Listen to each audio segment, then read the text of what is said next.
अस्सलाम वालेकुम व्यूवर्स, जैसा कि आप जानते हैं कि आज मेरे किचन में अफ़गानी कढ़ाई बनी है और ये है उसकी फ़ाइनल लुक, जो कि देखने में भी जितनी डिलीशियस लग रही है उतनी ही खाने में भी आपको मज़ेदार लगेगी।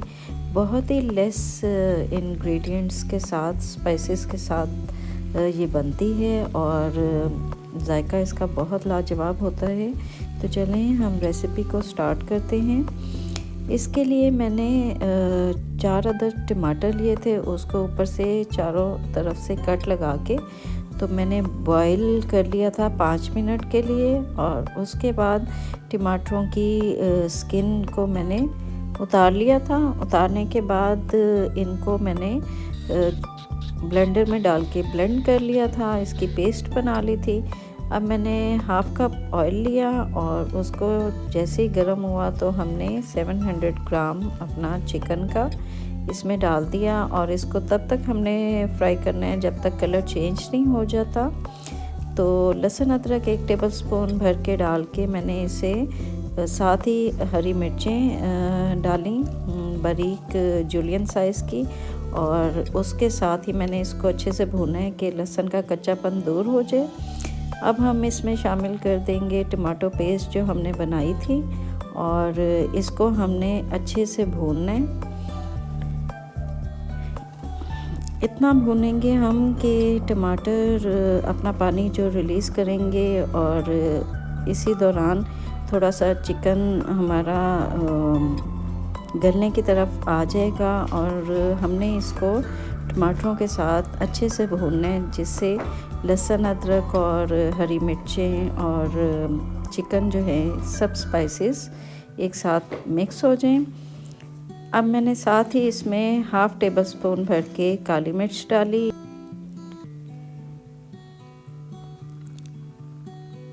साथ ही इसमें हाफ़ टी स्पून गरम मसाला डाला और 1 टीस्पून मैंने भर के इसमें नमक का डालना है।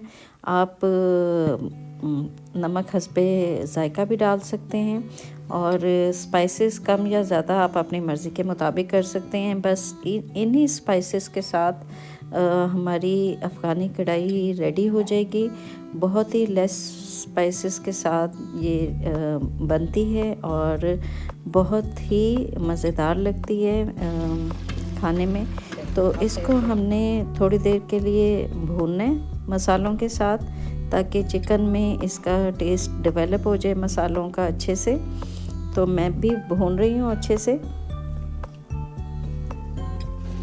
अब इसमें मैंने 1 कप पानी का शामिल कर दिया और इसको ढक के मैंने 15 मिनट तक पकाया, ताकि चिकन अच्छे से टेंडर हो जाए और मसाले सारे इसमें जज़्ब हो जाएं। और इसके साथ ही मैंने 1 कप दही का शामिल कर दिया और इसको मैंने अच्छे से भूनना है तब तक जब तक ऑयल इसका ऊपर नहीं आ जाता। तो ऑयल हमारा देखें आहिस्ता आहिस्ता ऊपर आ रहा है और इसको मैं भूनती जा रही हूँ। दही का कच्चापन इसका ख़त्म हो जाएगा और बहुत ही ज़बरदस्त सा इसका टेस्ट डेवलप होगा। इसी दौरान मैंने हरा धनिया काटा और अब हमारा ऑयल ऊपर आ गया है, तो मैंने इसमें अदरक, हरी मिर्चें और हरा धनिया और लेमन स्लाइसेस डाल के इसको 2 मिनट के लिए मैं दम पे रखूँगी। कढ़ाई हमारी रेडी हो चुकी है। आप भी ज़रूर बनाएं और इन्जॉय करें इस रेसिपी को।